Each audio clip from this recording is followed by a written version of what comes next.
La Voz del Derecho presenta Panorama Económico. Los hechos, las cifras, las medidas oficiales, el sistema cambiario, monetario y crediticio. Dirige y conduce Luis Alberto Ávila.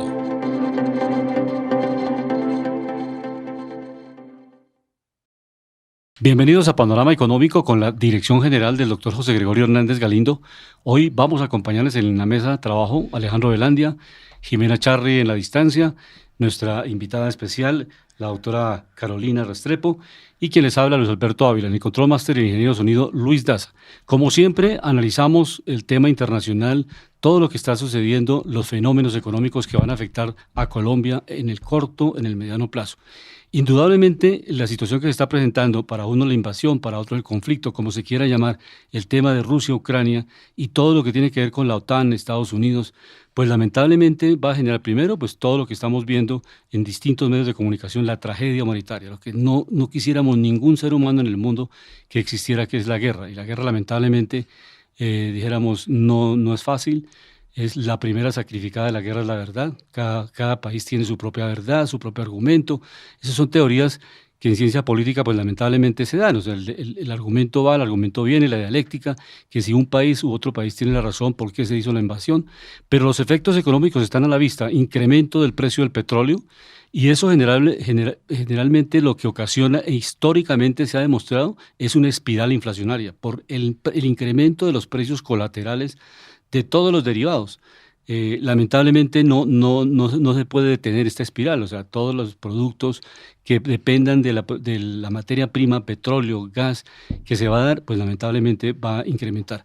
De otro lado se incrementa el problema de logística, porque ya Estados Unidos cerró los vuelos de Rusia, todo el sistema aéreo está cerrado y es prácticamente una segunda fase de una pandemia que vivimos recientemente, que nos tocó cerrar cielos, y obviamente eso genera una contracción económica. Ya inclusive hoy se está planteando por organismos internacionales la posibilidad de que tengamos necesariamente que activar nuevamente los bancos centrales porque se puede dar una contracción económica también muy fuerte. Y lo que teníamos a la vista como una política monetaria de estabilización, de que los bancos ya iban a cerrar el grifo, lamentablemente ya se está anunciando desde la Unión Europea que es posible que se mantenga esa política monetaria expansionista para poder garantizar que la economía mundial no entre en un colapso. Eso es, dejamos de manera muy rápida lo que podemos decir en este panorama internacional de qué está pasando esta semana, cuáles son los coletazos de este enfrentamiento y los efectos de la guerra mundial. O sea, eso no solamente se queda en el sitio de los acontecimientos, empieza a impactar las materias primas que importábamos de Rusia, fertilizantes, la carne que exportábamos a Rusia, eso ya no se va a dar. Y tenemos, como lo dice el presidente Duque, tenemos que buscar nuevos mercados, sustituir mercados. En el comercio internacional no es fácil, como uno tiene un negocio con un vecino que hoy le vende y mañana no.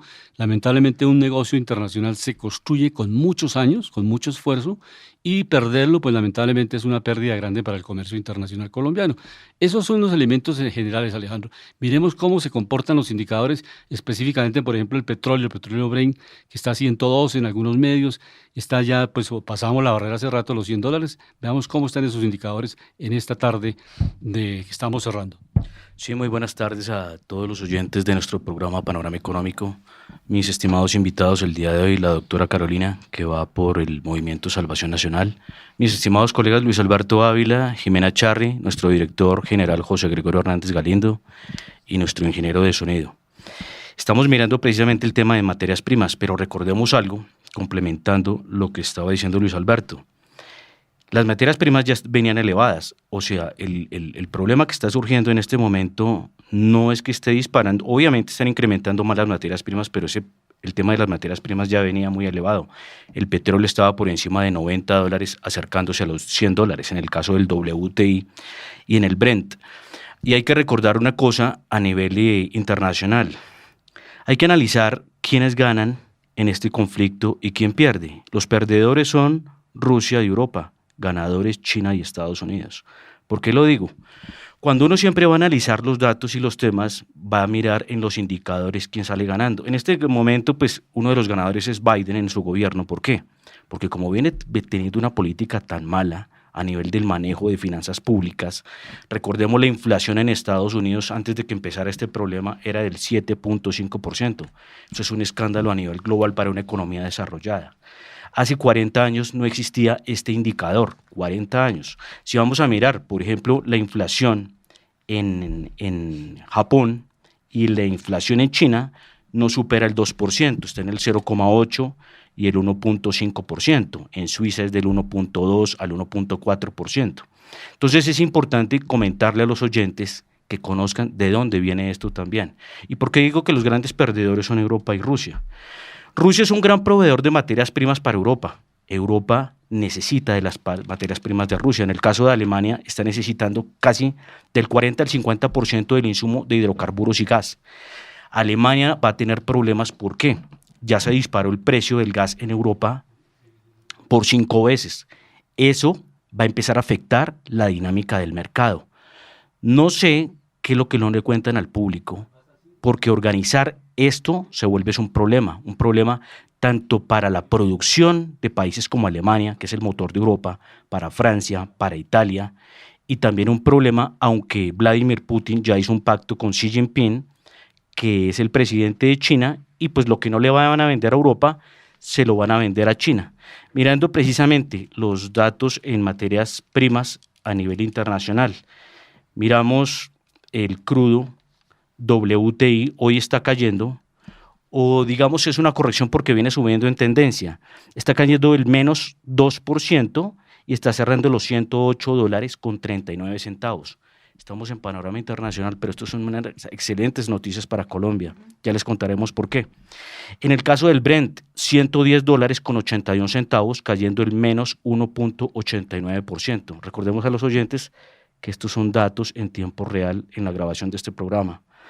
El oro, recordemos que es un refugio a nivel global en estos momentos de nerviosismo, a nivel de capitales, inversiones, grandes fondos. Hoy está subiendo levemente el 0.90%.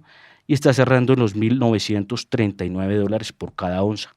Vemos que se está acercando a los $2.000. La plata, $25.25, subiendo el 0.23%. Y recordábamos en los movimientos internacionales las bolsas, cómo se vienen moviendo. Miramos, por ejemplo, Europa, el IBEX de España, indicador, hoy cayendo el menos 3.69%. El indicador DAX, en la bolsa de Frankfurt, Alemania, cayendo en menos el 2.31%. El índice de Londres, el FTSE, cayendo en menos 2.97%. En el caso de Estados Unidos, el Nasdaq Composite, lo vemos cayendo en menos el 1.30%. Entonces vemos que la caída es generalizada en los mercados y esto hace pues perder muchos activos y el tamaño de la economía también en los activos va decreciendo. También miramos, por ejemplo, lo que también hablaba mi estimado colega al principio del programa, revisando tema de tasas a nivel global, se puede ver afectados, aunque por ejemplo, miramos el gran cambio que tuvo el Banco Central de Rusia. La tasa de intervención central en Rusia está en el 20%, es un histórico nunca antes visto. Obviamente esta tasa está tan alta es para tratar de defender la devaluación tan fuerte que ha tenido el rublo. En el caso del Banco Central Europeo está en el 0%, Reserva Federal de los Estados Unidos en el 0%, Banco Central de Suiza menos 0.75%, China 3.70% e India 4%. Un aspecto interesante, Alejandro, y los oyentes de La Voz del Derecho, es los empresarios, los grandes ricos de Rusia, pues por este bloqueo económico ya están empezando a vender propiedades en Londres, en distintos países, y yates y aviones. Los están obligando. Están obligando, ¿no? Pero son hechos económicos. Ya, mire pues, que qué bueno que lo citó porque hay un tema relacionado a eso, que en Europa le están bloqueando la señal a muchos medios de Oriente y de Europa Oriental. Entonces ahí es cuando hablamos cuáles libertades, ¿no? O sea, cada cual está formando un argumento para que solo escuchen los medios de cierto sector. Están bloqueando precisamente eso en Europa. Sí, esas son realidades y como comentábamos, la primera sacrificada de una guerra es la verdad. Y eso lo hemos vivido en Colombia, 50 años. ¿Quiénes tienen históricamente la verdad? Si fue primero el bombardeo a tiro fijo y que el puesto de la familia la perdió, si Simón Trinidad, que militó en el nuevo liberalismo y fue un economista. No, militó en el establecimiento, o sea, fue del nuevo liberalismo, fue militante de los partidos tradicionales, sino que él empezaron a amenazarle a toda la familia, él se va del país, dice que la única manera de sacar su familia y se fue a la guerrilla. Simón Trinidad, que era un economista importante, gerente de bancos, o sea, hay una historia muy compleja en el mundo y a nivel local, o sea, no se puede ver acción y reacción, o sea, no se puede uno quedar solamente en un momento histórico. El M-19, por ejemplo, nace producto de unas elecciones que la historia, quienes alcanzamos a vivirla, cuando el Tigre Noriega vivía en Chapinero, y él entraba mucho a uno de los almacenes ahí, y contaba que él como ministro había sido una realidad, que el expresidente Lleras a las 12 de la noche estaba ganando un presidente y a la madrugada estaba ganando otro. Como pasó en Estados Unidos en las elecciones hace poco, ¿no? Entonces, Pero miren, yo ahí meto la cucharada y ustedes se recordarán. Seguramente pues primero les presentamos a Carolina, precisamente, sí, adelante. que va a hablar, y ella va precisamente por el Movimiento Salvación Nacional, ¿no? Sí. Va por primera vez al Senado, ella es abogada. Ella es nuevona en la política. Entonces cuéntenos tu perfil. No, quería meter la cucharada en esto, y yo tengo una gran amiga historiadora, creo que es tal vez la mejor historiadora en Colombia. Sí. Cuando le preguntaba, cuéntame tú, ¿cómo puedes contar esa historia con tanta precisión cuando hay tantas versiones? Y me decía, la historia la cuenta y el vencedor lo cuentan dependiendo de dónde esté la oficina de prensa. Y realmente sí, y yo me di cuenta en viajes que he hecho, si recordamos una batalla muy famosa de hace más de 3.300 años, la batalla de Kadesh, cuando uno va al museo en Siria, ve que con gran bombo que los hititas arrasaron a Ramsés II, y cuando vas al Museo del Cairo ves que Ramsés II arrasó a los hititas. Entonces yo creo que a nosotros nos falta mucho conocer la otra versión, porque siempre nos quedamos con los libros y la versión y las emisoras y las noticias de Occidente, pero no conocemos esas otras de Oriente porque no las oímos. Entonces pienso que es siempre importante conocer las dos versiones, y así te puedes hacer tú y formar una opinión propia, pero conociendo las dos, no quedándonos con CNN, Fox News, Deutsche Welle, toda la parte europea o toda la parte americana. Que ya sí sabe para quién trabaja. Pues ya saben, pues es su postura. Pero ¿hemos oído acaso algo de las emisoras rusas? Y es una postura de negocios. Precisamente lo que hablábamos, ¿por qué le cerraron en Europa a RT? O sea, diciéndole ya con palabras, le cerraron la emisión a RT en muchos países. Entonces, ¿por qué lo están haciendo? Y otra cosa que hablaba también mi estimado colega, el gran sacrificado es el pueblo. ¿Por qué? Los precios, por ejemplo, del gas en Alemania dicen que están incrementados 5 veces su valor. ¿En Italia? En Italia también. Y Vladimir Putin les tenía un gas más barato a nivel de mercados también. Entonces hay que mirar qué hay detrás de los intereses. Y algo que tú decías, como los mal llamados socialistas, ¿no? Esos buenistas que dicen que hay que ayudar y ayudar, y muchos de ellos son los grandes capitalistas escondidos con fondos offshore y generando como el movimiento Black Lives Matter y otros a nivel global que están manejados por Soros y otros capitalistas, pero que no se muestran como ese poder que tienen, ¿no? Porque ellos gran parte de la fortuna ya la pasaron a offshore. Y cuando tú vas a mirar los fondos offshore, pues es complejo. Fíjate qué pasó o cuánta laraca se hizo cuando fue la anexión de Crimea. Correcto. ¿Dónde estaba la Unión Europea? ¿Dónde estaba precisamente los movimientos de derechos humanos cuando invadieron Libia y entre Europa y Estados Unidos se robaron $200.000 millones en reservas? ¿Y cuál fue la excusa de los aliados o los Estados Unidos para entrar en la guerra de Kosovo? Destruyeron Yugoslavia, hoy por ejemplo. Está diciendo Putin, yo entro a salvar a mis ciudadanos rusos que están en Ucrania. Eso mismo fue lo que dijeron los americanos en su momento. Y mira que balcanizaron precisamente Europa. Si uno va a mirar lo que es Yugoslavia, ya son 5 o 6 países, ¿no? O 7. Entonces, lo que es Serbia, Croacia, bueno, y muchos otros que están en la región, porque obviamente los grandes imperios lo saben. ¿Y qué fue lo que hicieron con Latinoamérica? La balcanizaron igual. Y eso fue algo orquestado, porque los imperios francés y el inglés sabían que una Latinoamérica unida como un Brasil era un problema para ellos. Y mira, esos dos países tan similares que les pusieron una raya porque, India y Pakistán. Sí. India y Pakistán los dividieron también, ¿no? Así, a la Mira, brava. el Imperio Otomano, ustedes sabían que iba hasta Arabia Saudita. Arabia Saudita era parte del Imperio Otomano. Imagínense ese país tan poderoso como sería entre la mitad de dos continentes, ¿no? Pero Alejandro, la constante, y Carolina, la constante básicamente es unos intereses económicos muy fuertes, profundos, que se dan de parte y parte, o sea, no es de un solo lado. Por Haití no hay una pelea ni una tercera guerra mundial, porque no hay recursos, o sea, ¿dónde están el aluminio, el litio? Todos esos grandes recursos que están de reserva en Ucrania, pues es el centro de acción del interés mundial de las distintas potencias. Y hay otra cosa que yo o también el les digo. interés que tenemos en Venezuela del otro lado, porque Y otra cosa que obviamente yo hay un también- cruce, Rusia está en Venezuela y está con un interés, no porque Venezuela les haya gustado el mapa o el presidente del momento, no, es porque hay un enclave económico muy fuerte que lo necesitan para incrementar su imperio, para ir tomando posicionamiento en América Latina. China y Rusia están tomando posicionamiento importante en América Latina, y a su vez Estados Unidos también está tratando de expandir con la OTAN, buscando un reposicionamiento. Pero nunca en América Latina. Pero en Nosotros América, los tenemos sin cuidado. en América Latina siempre, por ese descuido. Patio trasero. Sí. Exacto, pero es una estrategia equivocada, porque debíamos ser un Estrategia continente equivocada. integrado, Estrategia con recursos naturales, con una tecnología, con una integración muy fuerte, que Estados Unidos ha sido históricamente aliado, como se dice en las grandes titulares de prensa, nuestro aliado comercial, pero en la práctica somos los grandes subordinados comerciales, porque no tenemos una autonomía de vuelo como América Latina, De acuerdo. porque no tenemos la Unión Pero de eso Latinoamericana. se encargan precisamente los imperios, de que no se generen esas uniones, Di- porque obviamente se pierde el poder global. Se crece el enano. Claro, Sí. dividimos y rellenaremos. Claro, O sea, es como el caso de Ucrania y Rusia. Nadie se pone a pensar que es que lo que era Donbass y Donetsk, que eran regiones que venía atacando Ucrania, que les estaban prohibiendo hablar en ruso, que enseñaran el ruso en las escuelas, claro. donde la mayor parte de la población era rusa. ¿Por qué no cuentan la historia también de verdad de los dos de parte y ángulos? parte. Pero démosle un saludo a Jimena. Buenas tardes, Jimena. Bienvenida a La Voz del Derecho. Cuéntenos cómo está el panorama internacional, cuáles son los reportes internacionales. Muy buenas tardes para nuestros queridos oyentes, para nuestros invitados y para nuestro equipo. Pues les cuento que según lo reporta el diario Portafolio y algo que mencionamos la semana pasada, Alejandro, el Nord Stream 2 AG, la constructora del gasoducto del mismo nombre que debía llevar gas desde Rusia a Alemania, un proyecto que fue suspendido tras la invasión rusa de Ucrania, se declaró en bancarrota. Esto pues lo informó una emisora pública en Suiza.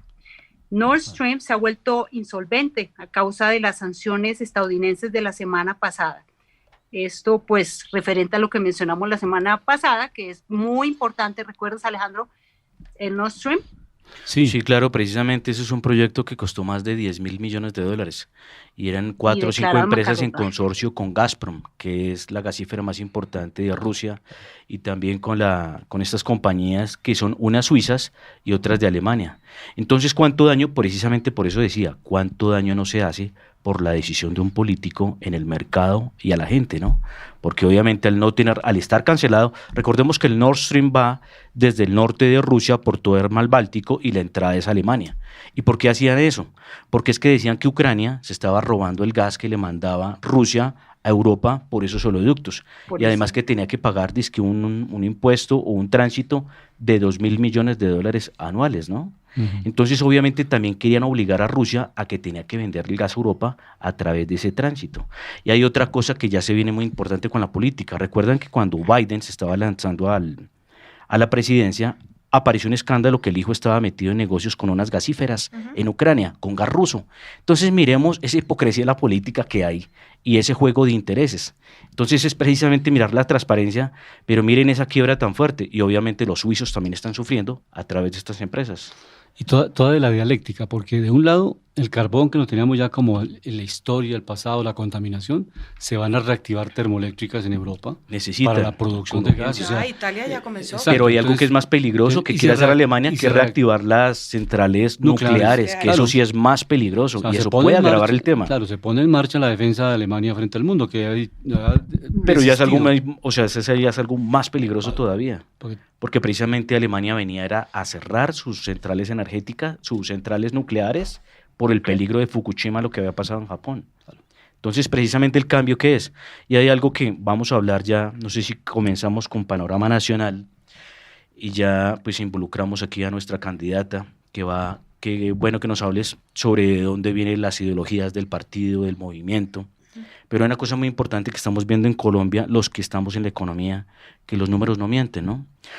Por ejemplo, muchos candidatos dicen hoy en día que hay que acabar la industria energética en el país, pero como la gente o a la gente no le cuentan que el primer índice de exportaciones en Colombia es el petróleo y en segundo la minería, que es el carbón, como le decía mi colega, carbón térmico, que sirve para hacer energía, y carbón coque, que sirve para la industria también de la metalmecánica. Entonces, lo que hay que mirar es, por ejemplo, recordábamos el precio del petróleo. El petróleo, el WTI, está en los 108. En el caso del Brent, todavía está más costoso. Recordemos que el Brent es una clasificación para crudos más pesados. Está en $110.57. Ecopetrol, por ejemplo, es rentable. La operación con un crudo a $29. Estamos en $110. Estas noticias son fenomenales para Colombia, pero lo importante es tener un buen manejo, una buena diversificación. Yo soy de los que pienso que hay que fortalecer este sector, fortalecer la exploración, fortalecer las reservas y sobre todo el gas, que el gas tiene más futuro que el mismo petróleo, e ir fortaleciendo otros sectores del aparato productivo en Colombia. Por ejemplo, el tema del turismo, el tema del agro, el tema de la tecnología, y el tema también de lo que se llama la venta de títulos a nivel internacional de bonos carbono, porque Colombia tiene mucho bosque y todavía mucha selva, ¿no? Entonces les presentamos de nuevo a Carolina, que nos va a contar sobre su afiliación, sobre lo que piensa. Es primera vez que va para la Cámara de Representantes. Entonces, Carolina, los micrófonos son tuyos y cuéntanos cuáles tus banderas, qué piensas trabajar y Muchas gracias. cuál es tu visión de país. Muchas gracias, gracias por esta invitación. Yo creo que estoy en mi salsa porque esto es lo que más me gusta y lo que más sé. Soy abogada, pero me he especializado en administración, en finanzas. Llevo trabajando 25 años con compañías multinacionales, trayendo a Colombia fondos de inversión, asesorando también a emprendedores. Es parte de nuestro mentoring en la oficina que lo hacemos. Y principalmente mi fuerte son los impuestos. Eso es a lo que me he dedicado 25 años. Entonces, pues por eso me encanta. Y me encanta lo que dices de los números. Es cierto, los números no mienten, pero se acomodan.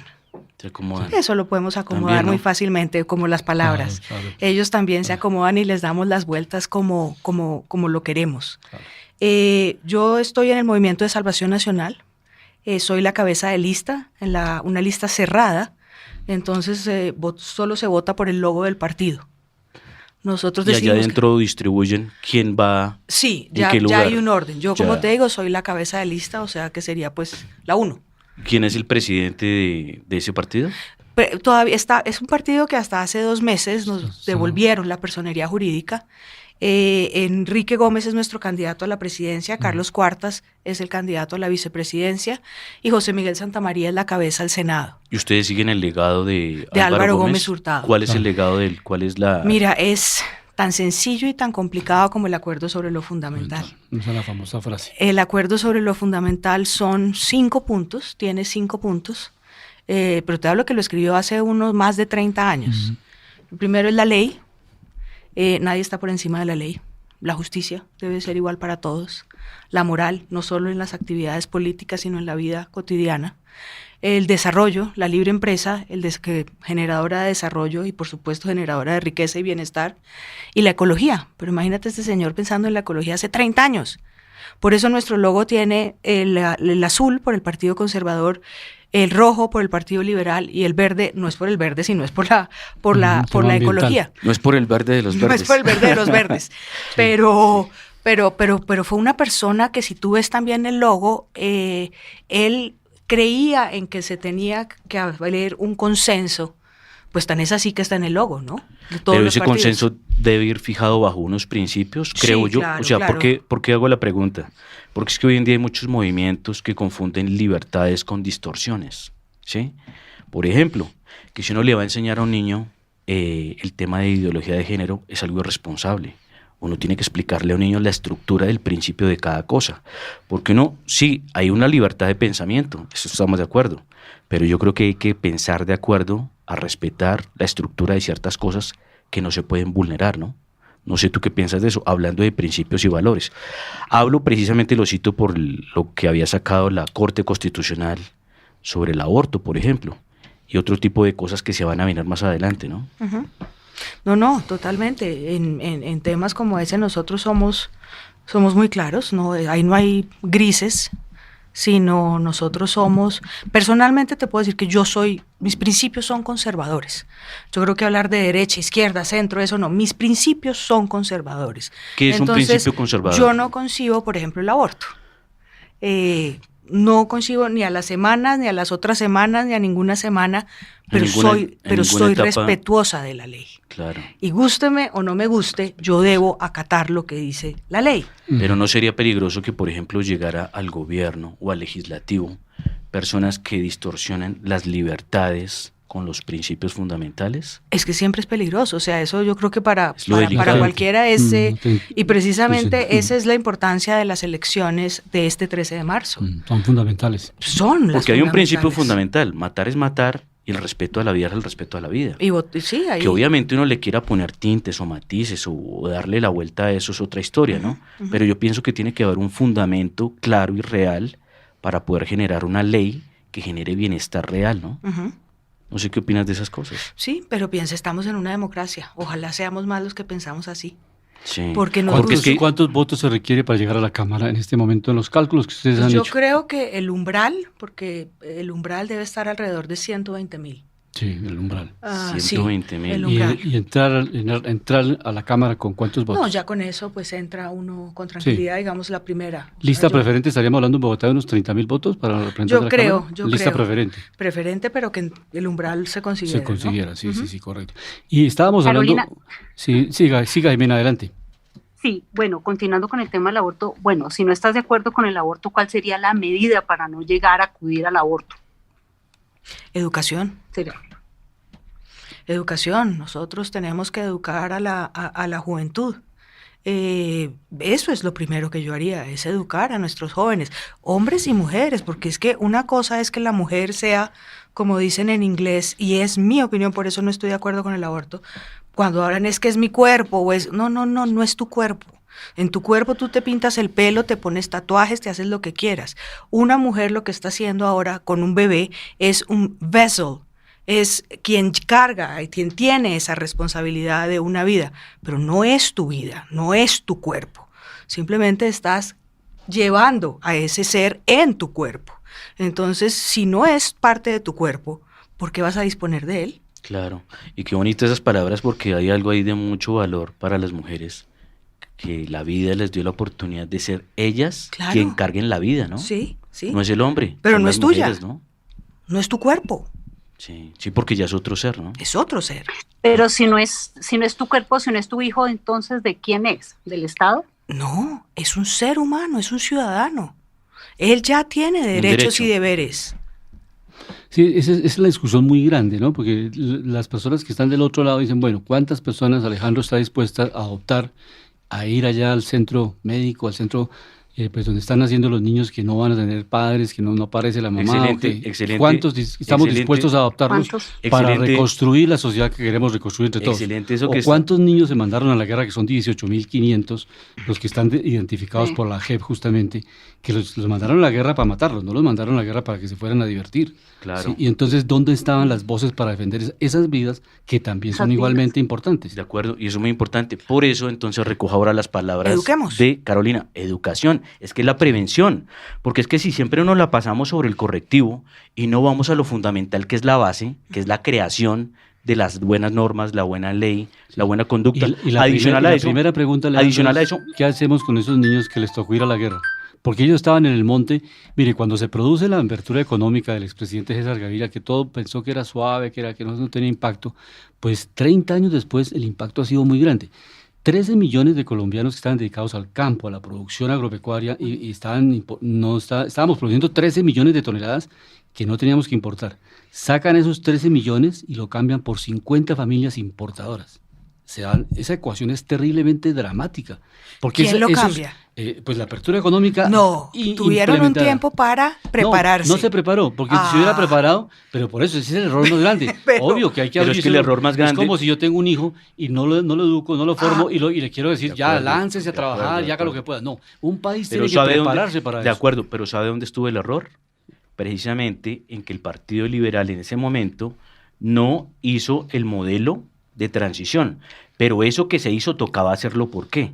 Las economías que se cierran nos han demostrado, los modelos internacionales, son economías que tampoco avanzan. Estamos de acuerdo que hay que hacer la transición y que hay que producir en Colombia, pero entonces aquí precisamente nos va a complementar algo, la doctora Carolina, hablando con un tema de tributario de impuestos.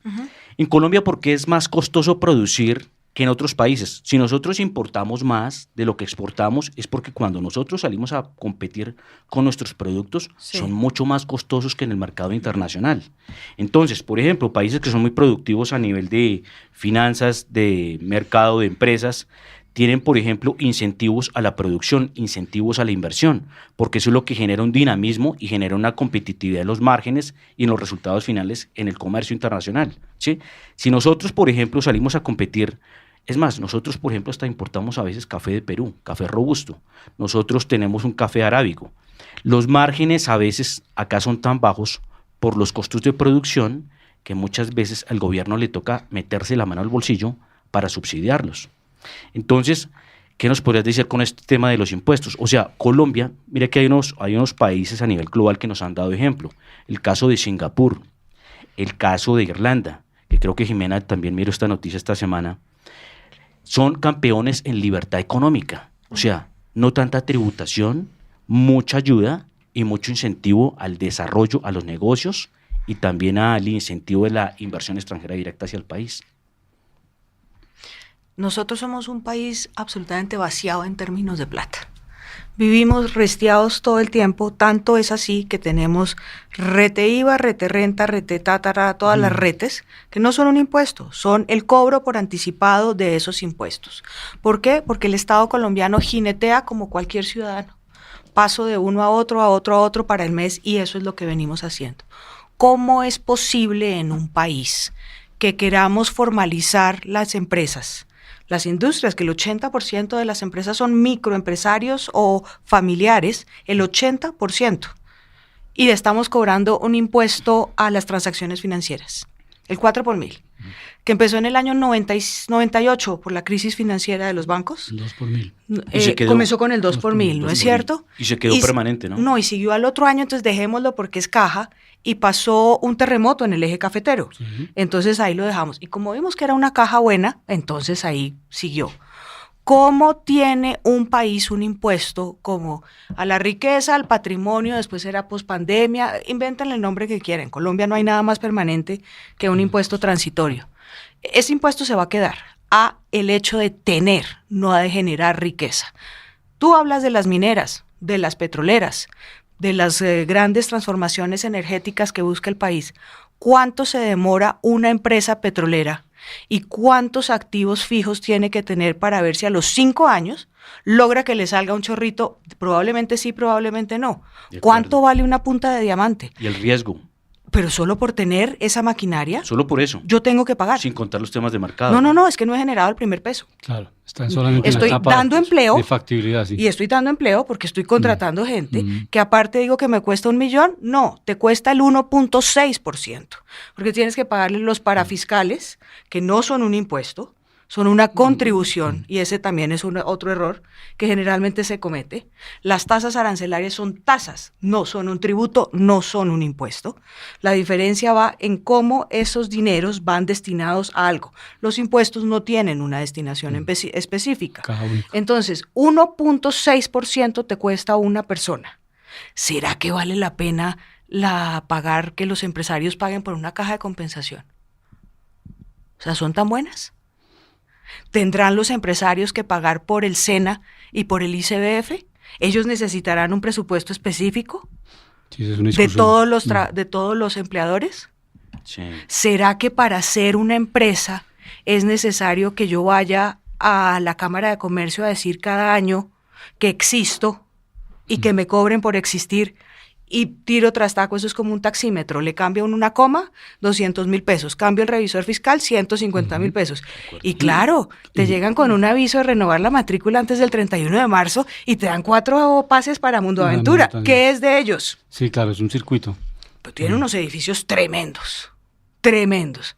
¿Eso qué tanto le aporta a un emprendedor. De acuerdo. Una notaría.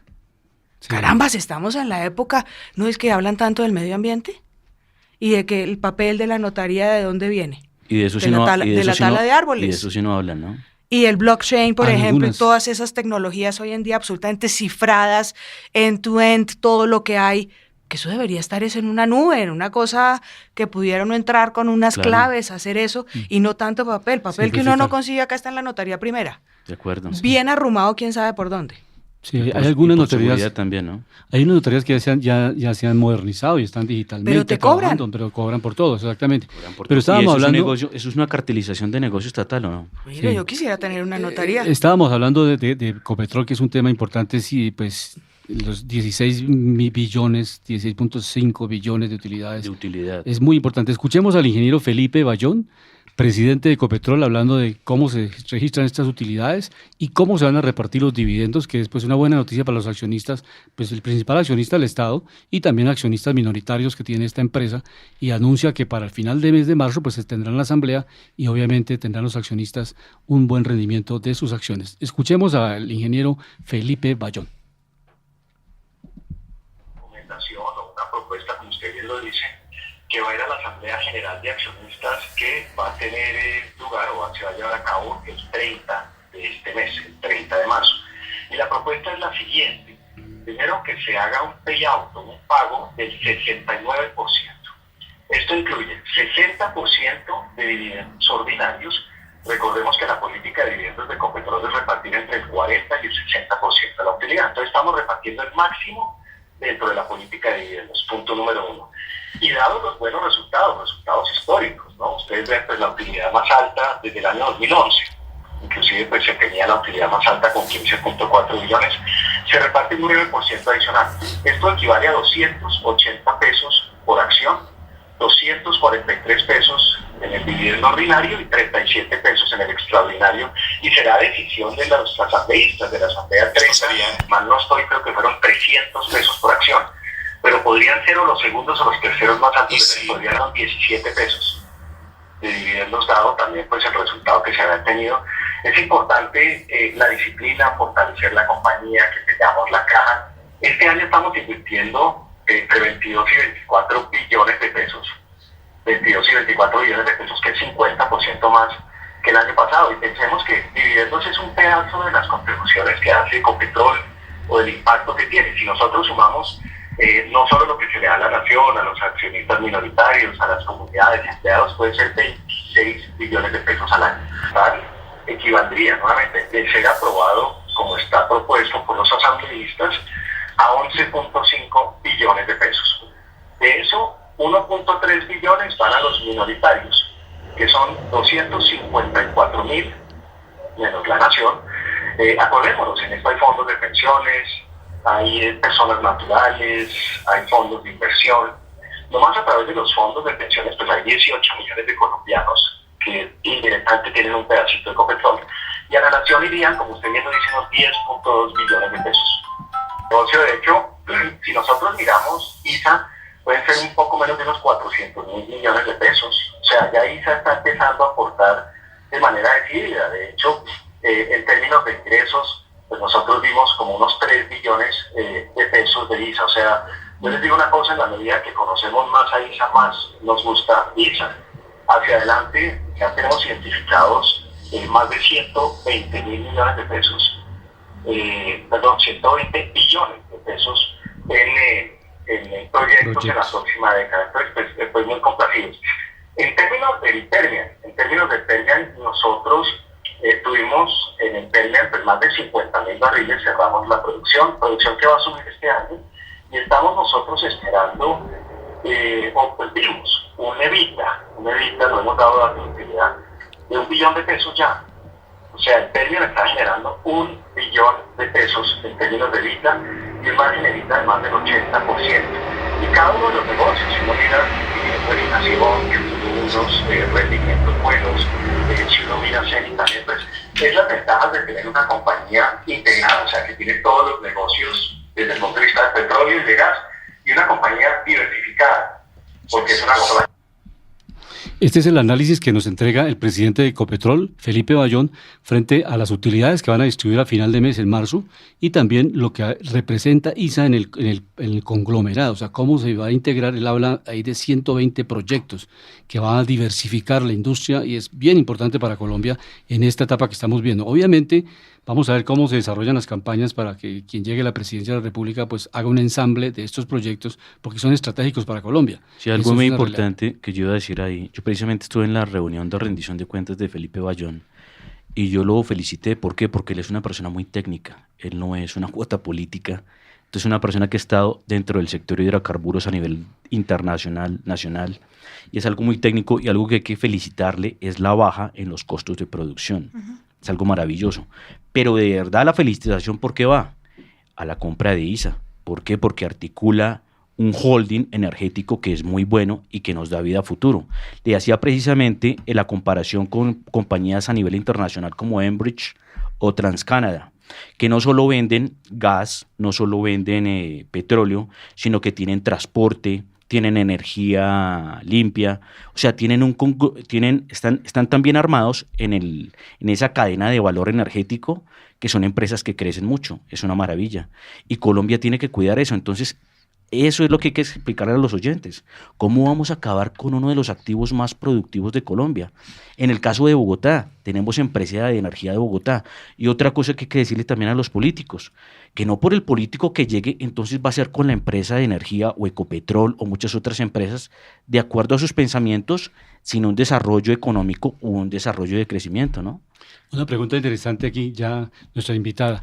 Hay dos elementos importantes. Uno, que la DIAN está, digamos, dándole más plazo a las empresas para la nómina electrónica, especialmente a las pymes, porque ellos han registrado que realmente las pequeñas empresas de 1 a 10 trabajadores pues no tienen el músculo financiero para moverse, para pagar rápidamente los servicios, el outsourcing, el trabajo que puede hacer tanto facturación electrónica como nómina electrónica. Ustedes, desde el punto de vista tributario, ¿cómo ven ese aspecto? Y dos, es el tema de Hacienda. También han prorrogado las fechas para pagar el impuesto predial.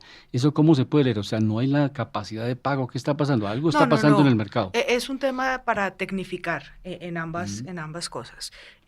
Por el lado de los impuestos nacionales, hablando de la nómina electrónica y la facturación electrónica, son formas que está teniendo la DIAN para seguir evitando la evasión fiscal. Y indudablemente cuando tú estás generando una factura y automáticamente le llega a la DIAN, está registrado el IVA, está registrado el ingreso, está registrado todo. A veces es un peligro, porque yo puedo estar financiando el IVA si no me pagan la factura. Claro. Y devolvernos después es un problema también. Además, acuérdate que el IVA se paga o bimestral o cuatrimestral dependiendo del tamaño de las compañías. Y a veces, pues una compañía que le pague a uno a 60 días es complicado que lo haga, y más si cae, por ejemplo, si yo cojo enero, febrero, le facturo el 25 de febrero o el 28 de febrero, ya me toca pagar en marzo. Entonces yo estoy financiando el IVA de otra compañía. ¿Tú qué propones con respecto a esos temas? Una modificación al tema tributario. Se puede hacer una reforma, articulito. Pero que diga que pague el IVA se paga evidentemente, pero una vez cancelada la factura. No, porque es que cambiaríamos totalmente si es una contabilidad de caja o de causación. ¿Cuál sería la visión? Eso es cambiarle... el ejemplo sencillo, un empresario vende 1.000 millones de pesos, su IVA son 190 millones. Resulta que la empresa que le vendió se quebró o no le pagaron la factura porque hay un problema y se la pagan a 6, 8 meses. ¿Cómo hace para levantarse los 190 millones? No, tú empiezas a tener, si no te han pagado la factura, tú puedes decir que eso ya va a cartera perdida, o sea, pero implica un proceso. Claro. Implica un procedimiento. Eso en cuanto a los impuestos nacionales. En cuanto a los distritales, el impuesto de vehículos y el impuesto predial, lo que está implementando la Secretaría de Hacienda también es un sistema nuevo para actualizar eso. No es que no estén, sino acá pues la parte de software y eso es un sistema que complica. La DIAN está comprando un sistema de inteligencia artificial que el Muisca se le va a quedar en pañales. O sea, cada vez en Colombia y en el mundo entero evadir impuestos es más difícil. Una cosa es evadir, otra cosa es eludir. Claro. Y para mí eludir no es eludir como le hacen ver como si fuera mal, sino es una planeación fiscal. Indudablemente, quienes tienen la plata son los que pueden acceder a esos abogados. Jimena, ¿qué nos comenta al respecto, Jimena Charri? Pues nuestros oyentes se preguntan, Carolina, ¿cómo combatir la corrupción en Colombia y si estás de acuerdo con la legalización de las drogas, ¿sí o no? ¿Por qué? Mira, yo estoy de acuerdo con la despenalización de las drogas, que es distinto a la legalización de las drogas, porque hemos visto que como está funcionando el sistema de las drogas, pues no estamos perdiendo esa batalla, pero una cosa es legalizar la droga y otra cosa es despenalizar la droga. Eso es pasarle el problema a otro y que otros asuman también. En el tema de la corrupción, yo pienso que la banca internacional, y ahí no me meto con las compañías offshore porque la gente tiende a confundirlo. Es cierto que Google nos hace parecer más inteligentes, pero parecer, no ser. Entonces, los mal llamados paraísos fiscales, mal llamados... ¿Por qué dices mal llamados? Porque no dice, primero la traducción está mal hecha, no es tax haven, es tax haven. Haven es refugio fiscal. Refugio. Esas jurisdicciones son refugios fiscales de países que están atrayendo la inversión. Tú los acabas de mencionar. Eso no es un Irlanda. delito. Eso no es un delito. Por supuesto que no. Entonces, es que es bueno que lo tratemos porque es que siempre que se habla de paraíso fiscal se tiende a satanizar. Sí, porque yo precisamente hablaba de que como hay paraíso fiscal, hay infiernos fiscales. Porque hay infiernos fiscales. En base a eso, por eso existen paraísos fiscales. Te voy a poner el caso de Google, ya que hablamos del caso de Google y de Apple. Apple casi desaparece esa empresa, que aprendieron durante casi ese proceso de quiebra que tenían que ser eficientes financieramente. En muchos países no lo podían hacer. ¿Qué les tocó hacer? Llevar sus centrales financieras donde fueran nobles con ellos en el tema tributario. Precisamente hablando de Irlanda y Singapur, ellos manejan tasas tributarias del 10 al 15% de renta, ¿no? Los Estados Unidos. Entonces, Estados Unidos es el refugio fiscal más grande, ni siquiera con Trump, toda la vida. Sí. ¿Estás hablando de Delaware? Wyoming, Nevada, Dakota del Sur, Delaware, Nueva York. O sea, ellos son estados que atraen esa inversión. Es más, lo estamos viendo acá en Colombia, no a nivel distrital. ¿Por qué se fueron las compañías de Bogotá y están llegando a Gachancipá, a Tocancipá y a otros lados donde les ofrecen unas ventajas fiscales que no ofrece Bogotá? Eso es un refugio fiscal. Eso precisamente lo tomaba como ejemplo Suiza. Dicen que dentro de la división política de Suiza, entre ellos se pelean con las tasas tributarias. Entonces las empresas dicen, pues si me van a cobrar más acá, pues me voy allá. Entonces qué bueno explicarle eso a los oyentes, que precisamente el paraíso fiscal no es algo ilegal. El offshore no es nada negativo ni nada malo. Son herramientas precisamente que usan los empresarios es malo cuando el empresario y los capitalistas y los inversionistas. O sea, no ha legalizado su situación. O sea. Mira, Colombia es un país donde infortunadamente tú no puedes heredarle a quien quieres. Existe un orden sucesoral. Más del 85% de las compañías en Colombia son familiares. Y en todas las compañías existe el yerno con iniciativa y la nuera que nuera. Sí. ¿Cómo organiza y cómo sobrevive una empresa si yo tengo que entregarle eso en una organización cuando voy a heredar? ¿Cómo lo soluciono? Con una compañía offshore. Problemas de seguridad. En Colombia ser rico es vergonzante. En Colombia ser rico no se premia. No se premia. Hoy a los muchachos hay que decirles, piensen en ser ricos y exitosos, y es que así tienen que ser. Eso lo ven como algo malo. Eso, doctora Carolina, y ahí hagamos precisamente un paralelo. ¿Cómo se va a hablar de emprendimiento cuando eso se castiga? Dígame si no es contradictorio. Por eso es que cuando yo escucho gente hablar de lo tributario y no se van precisamente a que eso se tiene que ablandar, están matando la libre empresa, están matando el emprendimiento. Y tú que precisamente nos decías que trabajabas con fondos, eso lo ven los fondos. Total, pero volviendo a tu pregunta del tema de la corrupción, yo el otro día estaba viendo en la televisión a ver qué encontraba, porque de 150 canales hay veces que uno dice, pero no hay nada que ver. Y bueno, finalmente paré en una película en blanco y negro, donde era de un robo a un banco. Entonces entraba encapuchado con el robo al banco, vieja, esas películas viejas. Por supuesto se robaron el banco, pero afuera del banco estaba el carro que los estaba esperando. Y gracias al carro fue que salieron. Y yo pensaba y decía, mire cómo es la corrupción, mire cómo es la banca internacional, de cómplice, silenciosa, agradada y soterrada de la plata de la corrupción. La plata no está en Bancolombia. La plata no está en el Banco de Occidente, los 70.000 millones, los 300.000, lo de Reficar, lo de la plata está en Merrill Lynch, está en el UBS, está en el Credit Suisse, Y ahí si no preguntan, vaya a abrir una cuenta en Miami a ver cuánto lo soban. De acuerdo. Pero esa plata la recibe gustosa Sí. la banca internacional. Sí, claro. Es un doble juego, ¿no? Claro. Es un doble juego que no es transparente. Claro, y las mismas justicias, si ustedes se acuerdan, cuando fue el secuestro de los 3 funcionarios americanos en Estados Unidos, en Miami, congelaron una cuenta con más de $300 millones, que era del Estado colombiano. Un juez de la Florida dijo, esta plata va para ellos y punto.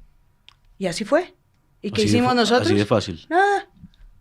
Así de fácil, ¿no? Hay algo muy importante, Carolina. hablando, Jimena, por ejemplo... Dale un tiempito a Jimena. Jimena, sigue. Sí, quería tu opinión con respecto al presidente Iván Duque. ¿Qué opinas de su gobierno? Uy, ¿Cómo caramba. termina el gobierno de Iván Duque? Pues termina sin pena ni gloria, pero reconozcámosle que le tocó, Con más pena que gloria. pero un momento muy difícil en el mundo entero.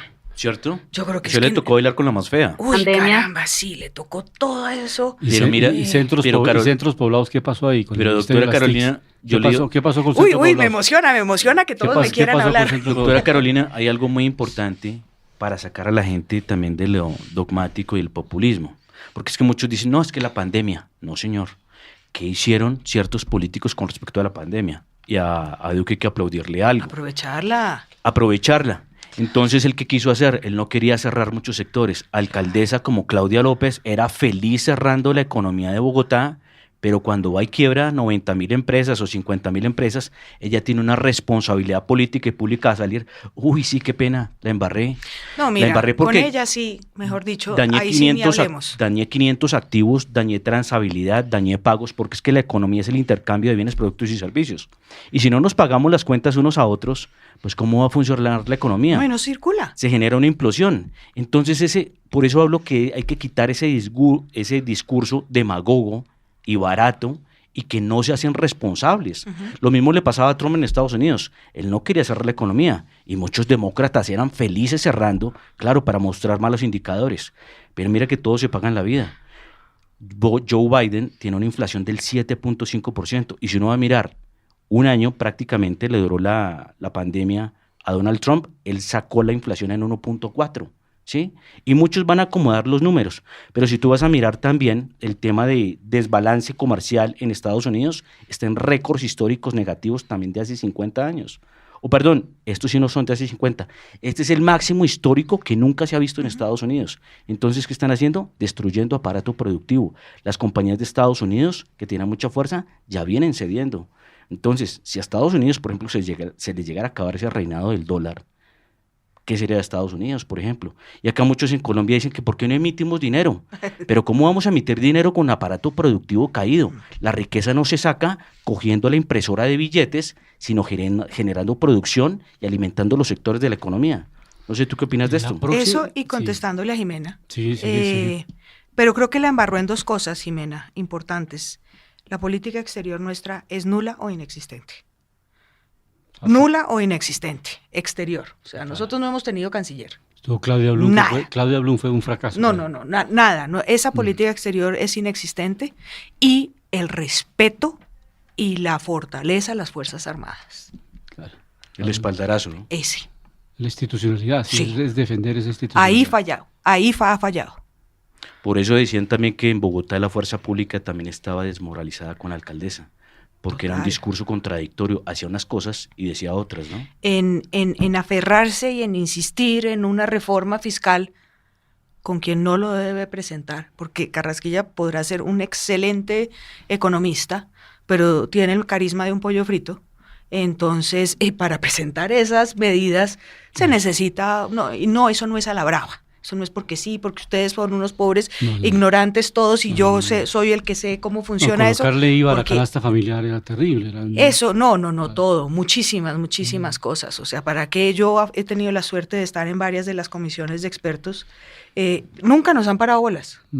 O sea, se presentan los estudios, se presentan cuáles son los El tributario beneficios es muy rico en fiscales, cuáles son las exenciones, cómo se hace un estudio riguroso pero con profesores que Un vienen del estudio mundo técnico. entero. Totalmente. Y con gente que está metida dentro del mercado. Totalmente. Claro. Porque es que mira que tú ves muchos economistas que hablan de economía, pero no miran las cifras reales y no encadenan precisamente ese aparato Sí. a ver cómo se crea una fórmula que genere precisamente un beneficio económico. Por ejemplo, miramos las tasas en Colombia. La tasa de intervención del Banco Central de la República está en el 4%. Recordemos que la última subida fue de 100 puntos básicos y gracias a eso el dólar está por debajo de los 4.000 pesos.